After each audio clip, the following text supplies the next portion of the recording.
This page was created to teach Black history. Unfortunately, the American educational system was designed to exclude our real historical account, so we are here to dismantle it. It's time to enlighten those of us who have been kept in the dark. I am a Black man who didn't know enough about my own history, so I began to dig deeper and do my own research. Black history is American history, so I want people of all races and cultures to join together to learn our history as one. Here, I will share all of my findings. Please like, follow, share, and subscribe to Teaching Black History. The story of Colin Luther Powell. Colin was born on April 5, 1937, in Harlem, a neighborhood in the New York City borough of Manhattan, to Jamaican immigrants. His parents were both of mixed African and Scottish ancestry. His father, Luther, worked as a shipping clerk and mother as a seamstress.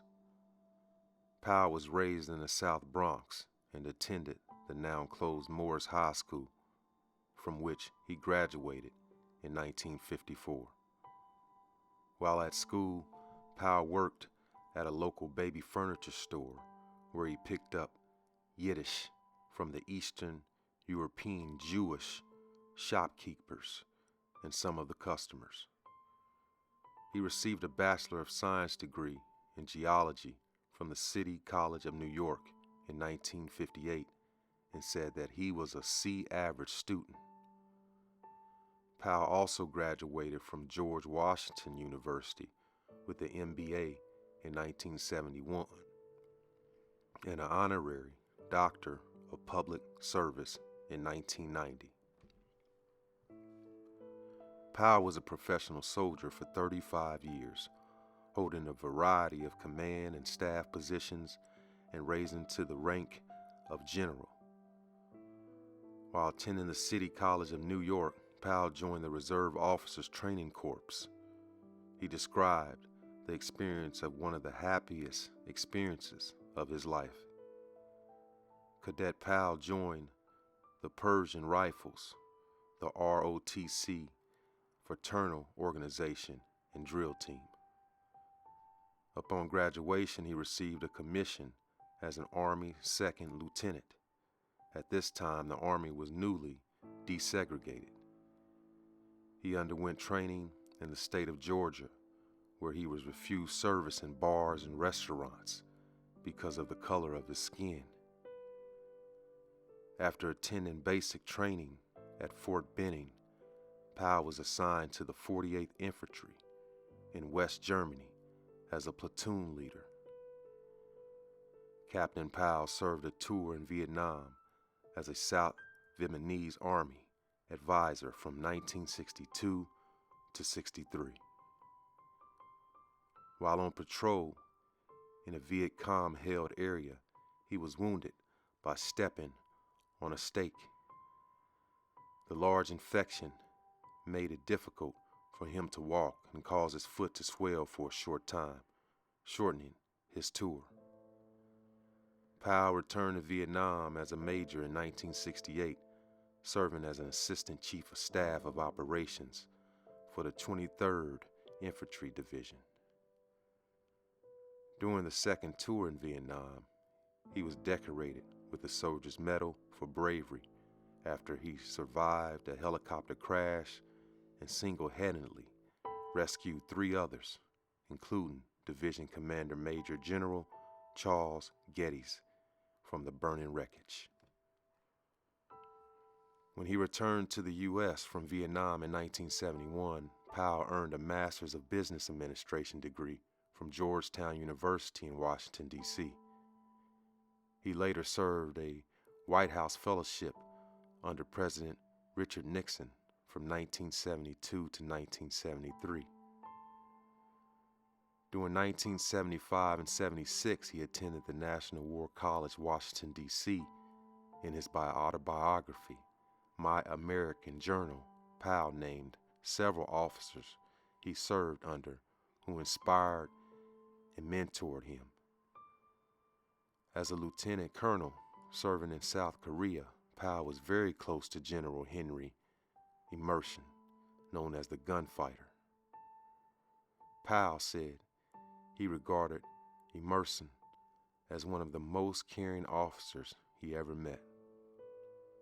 Emerson insisted his troops train at night to fight a possible North Korean attack and made them repeatedly watch the television films Brian Song to promote racial harmony. Powell always professed that what set Emerson apart was his great love of his soldiers and concern for their welfare. After a race riot occurred in which African American soldiers almost killed a white officer, Powell was charged by Emerson to crack down on black militants. Powell's effort led to the discharge of one soldier and other efforts to reduce racial tension.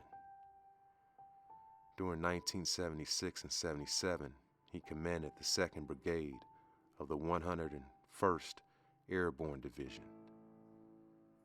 In the early 1980s, Powell served as Fort Carson, Colorado. After he left Fort Carson, Powell became senior military assistant to Secretary of Defense Caspar Weinberger, whom he assisted during the 1983 invasion of Grenada and the 1986 airstrike on Libya. In 1986, Powell took over the command of V Corps in Frankfurt, Germany. The next year, he served as United States Deputy National Security Advisor. Following the Iran-Contra scandal, Powell became, at the age of 49, Ronald Reagan's National Security Advisor, serving from 1987 to 1989, while retaining his Army commissions as a Lieutenant General. He helped negotiate a number of arms treaties. In April 1989, after his tenure with the National Security Council, Powell was promoted to 4-star general under President George H.W. Bush and briefly served as the Commander-in-Chief, Forces Command, headquartered at Fort McPherson, Georgia, overseeing all Army, Army Reserve, and National Guard units in the continental U.S., Hawaii, and Puerto Rico. He became the 3rd general since World War II to reach 4-star rank without ever serving as division commander. Later that year, President George H.W. Bush elected him as chairman of the Joint Chiefs of Staff. Powell's last military assignment from October 1st, 1989 to September 30th, 1993 was as the 12th chairman of the Joint Chiefs of Staffs, the highest military position in the Department of Defense. At age 52, he became the youngest officer and first Afro-Caribbean American to serve in this position. Powell was also the first JCS chair who received his commission through ROTC. During this time, he oversaw responses to 28 crises, including the invasion of Panama in 1989, to the removal of General Manuel Noriega from power, and the Operation Desert Storm in the 1991 Persian Gulf War. During these events, Powell earned the nickname the Reluctant Warrior. As a military strategist, Powell advocated an approach to military conflicts that maximizes the potential for success and minimizes casualties. A component of this approach is the use of overwhelming force, which he applied to Operation Desert Storm in 1991. His approach has been dubbed the Powell Doctrine.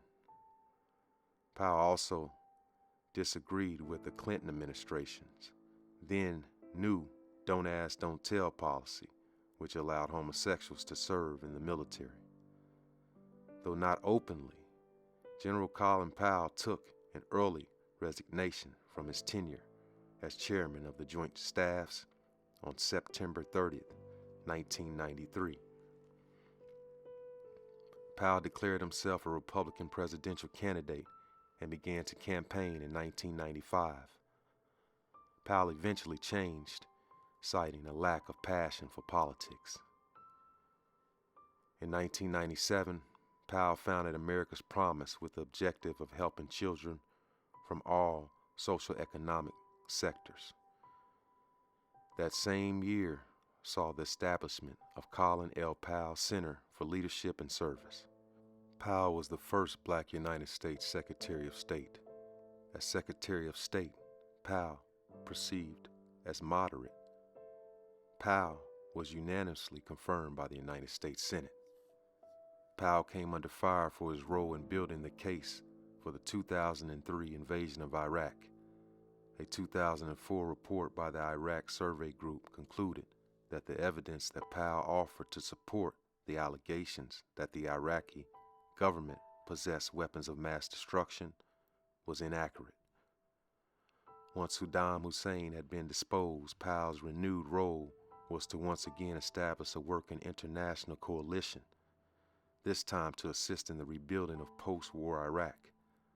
On September 13, 2004, Powell testified before the Senate Governmental Affairs Committee, acknowledging that the sources who provided much of the information in his February 2003 UN presentation were wrong, and that it was unlikely that any stockpiles of weapons of mass destruction would be found.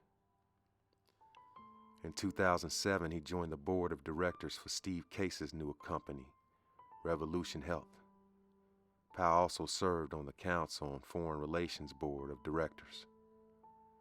In 2008, Powell served as a spokesperson for National Mentoring Month, a campaign held each January to recruit volunteer mentors for at-risk youth.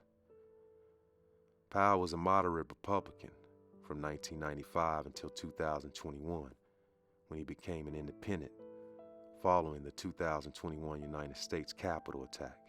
He was pro-choice regarding abortion and expressed some support for an assault weapons ban.